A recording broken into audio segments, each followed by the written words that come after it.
Sabe, existe uma palavra, um conceito, na verdade, que tenta dar conta de uma coisa gigantesca.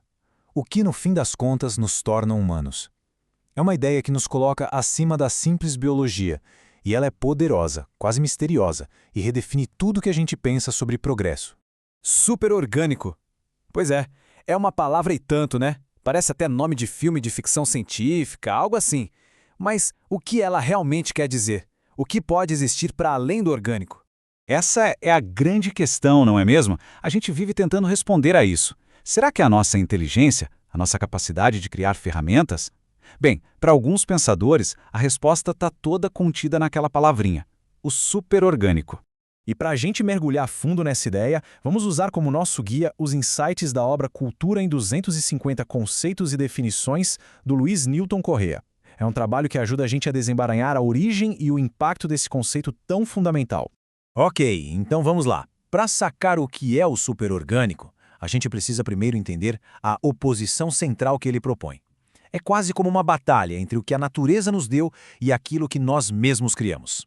E a diferença fica muito clara aqui. De um lado, a gente tem o orgânico. Pensa em hereditariedade, instinto, aquela mudança biológica bem lenta das espécies, tudo que está no nosso DNA. Do outro lado, o superorgânico, e aí a história é outra. A gente está falando de invenção, de aprendizado que passa de geração em geração, de um progresso cultural que é rapidíssimo. No fim das contas, a distinção é simples. Uma coisa é DNA, a outra é pura ideia.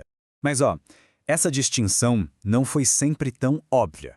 Para chegar nesse nível de clareza, rolou uma longa jornada de pensamento.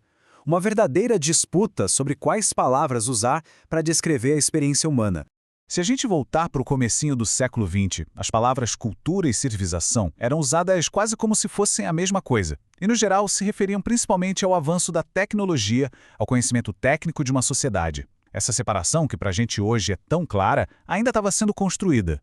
E essa virada de chave no pensamento aconteceu muito por causa da carreira de uma figura central, Alfred Kroeber. Ele foi um pioneiro, o primeiro cara a ter um doutorado em antropologia nos Estados Unidos. E aí, em 1917, ele publica um artigo que muda tudo, que lança as bases para um jeito completamente novo de se pensar a humanidade. Então, o ponto crucial está todo dentro desse artigo de 1917, The Superorganic. E o mais curioso é que, quando a gente lê com atenção, aparece uma coisa que parece até contraditória, mas que na verdade é a chave para entender todo o argumento dele.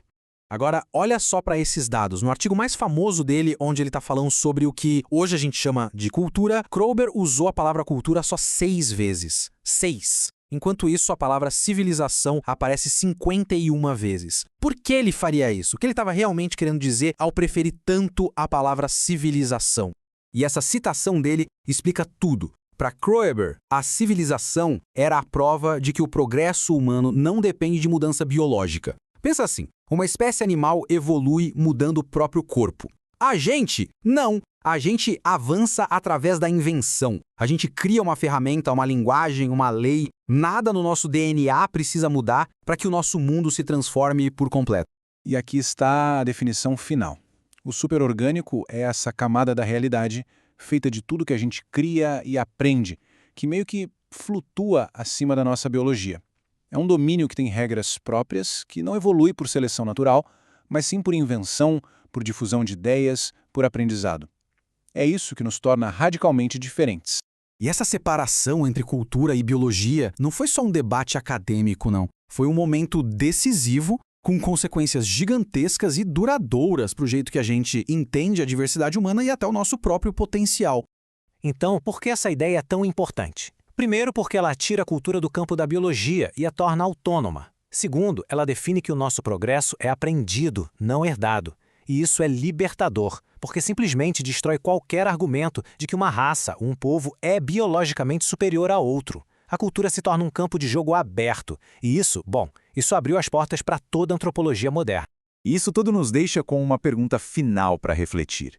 Se a nossa evolução cultural não está amarrada às correntes lentas da biologia, se ela é de fato superorgânica, então quais são os verdadeiros limites para o que a engenhosidade humana pode criar, construir ou se tornar?